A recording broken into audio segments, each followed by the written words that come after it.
No drugs. I don't know, bro. Let me see. Lemonade. Don't Pink lemonade. taste it. little- If you get naked, then we gonna Hell know. no, I'm not gonna taste You know what I'm it. saying? If you don't know what a bond is, it basically means that you're allowed to pay cash to get out of jail until your trial begins. And Young Thug got his bond request denied, and things went from bad to worse real quick. If he wasn't in enough trouble already, now he's definitely gonna be. As it turns out, he'll be locked behind bars until January next year when his trial is supposed to start, and if that ain't a reason to rage, then what is? So what really went down? Why did the court decide to deny the thugger, and how did he reacted to this entire mess? The reasons why he can't pay to move around freely before his trial are many, and we plan on covering them all. So how did all this happen? Our boy Young Thug was accused of violating the RICO Act and part of being a criminal gang called Young Stoner Life, more known to the rap world as YSL. In other words, the authorities believe Young Thug and his label pals to be involved in running a racketeering business. Not only that, but much, much more. They were accused of being guilty of multiple murders, shootings, and carjackings over the past decade. Thugger, Gunna, and 26 others were indicted on 56 counts. 28 members of YSL were charged, but there are also others being questioned by the police about the alleged illegal business that YSL is, or at least was, running. Since his arrest in May, Thugger has been locked up, and the cops have been working non-stop ever since then, trying to dig out everything that he and his crew did wrong. During this month or so, Young Thug had been locked up, and according to his lawyer, he had lived in awful and unbearable conditions. Conditions that his lawyer Brian Steele believed were a violation of Thugger's rights, according to the USA Constitution. This was a part of the reason why his lawyer requested a bond from Thugger's judge. The other part is kind of obvious. Why be in jail if you can wait for your trial from home? What were these conditions then? According to one source, he had a light turned on at all times in his cell, which means his sleep was irregular, he couldn't exercise, have showers, and he couldn't watch the TV or listen to the radio. Pretty tough for someone with a millionaire's lifestyle. So if y'all thought that he just wanted home arrest and that's it, well, y'all got another thing coming. Thugger's team know how to parlay, and they came ready to play. They offered a huge number of things that Thugger would follow while he was serving his home arrest. Here's what they proposed to the judge. He'd have 24/7 monitoring, both electronically and in person, with 24 off-duty officers and private security hopping in on demand. They'd agree to a home search at any given time. He would have no electronics or internet in his home, and of course, Thugger would allow drug tests on demand as well. They knew the bond would be hectic, just the security would cost at least $1 million. That wasn't a problem at all. He only asked that he could still retain access to his in-house music studio where he could record and make music. Pretty good offer, you could say. A number of people came to Thugger's bond hearing in order to testify in his favor. Among them was a football coach, one young and talented kid who found Thugger to be one of his biggest influences, and a person who we know very well from the hip-hop world called Kevin Liles. The football coach said that Young Thug provided support in plenty of ways to his team, and that without his financial efforts, the team would have never succeeded. The kid spoke on what kind of mark Thugger left on him, was having such a wide outreach to the community and helping out whenever he could. Now, out of the three, Dials was probably the one who struck the most about Thugger being behind bars, and the one who would capture the most attention from the jury. The longtime hip-hop executive said, "I've been in this music called hip-hop for 38 years.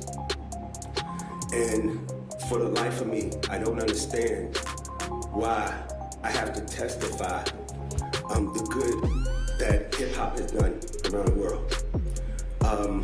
What Kevin did for Young Thug was a bold move. People were amazed by how far he's willing to go in order to vouch for his longtime partner, friend, and someone who he considers family. Just look at some of the comments. People have nothing for respect for such moves. This man willing to lose everything behind Young Thug. This man is a great person. Another comment reads, "To Kevin Liles stood up for his arrest, stood up for what he believes is right. Much respect. Labels usually tuck their tail and run." So did the witness manage to convince the judge to give Thugger his bond release? Unfortunately for a lot of YSL fans, the answer is no. The judge denied him bond, and this is what he had to say on that matter. Those two factors in particular,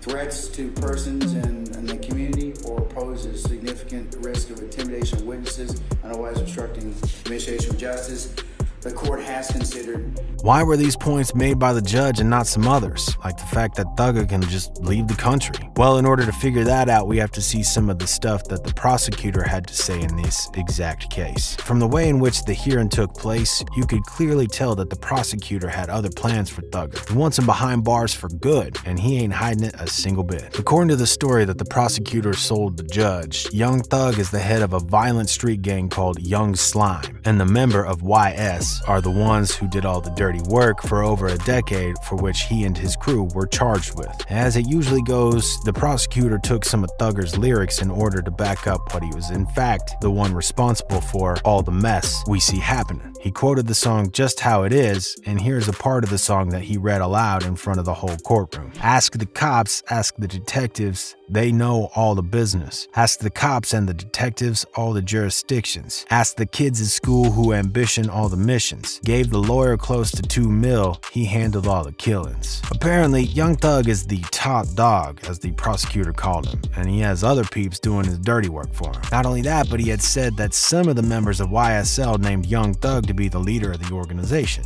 He was King Slime. This was very funny for a lot of the community. Just get a load of these comments. They making Young Thug seem like an anime villain, the way he said he's the one that's King Slime. And yet another YT user left a similar comment with this one, mocking the words that the prosecutor used. It said, he's the one they're all afraid of. He's the one that's King Slime. But this just the tip of the iceberg. The prosecutor had hella more arguments against our boy Thugger. For example, a lot of folks from the prison noticed Young Thug having withdrawal symptoms. He had an illegal phone through which he asked for some drugs in order to feel better. As it seems, Thugger had some of his gang members fly in a drone to his cell at Fulton County Jail. The police officers taped the phone and actually let Thugger use it in order to extract some additional data. The fact that Thugger was calling shots even from prison and the fact that he wanted to get high again were just some of the reasons why the prosecutor believed Young Thug should stay in prison. If he was let out, he'd go back to doing drugs and calling the shots in person. Then, according to the raid done by police upon his arrest, Thug's house is literally filled with a lot of Call of Duty kind of stuff. We're talking ARs, SCARs, and the like. Real military shit.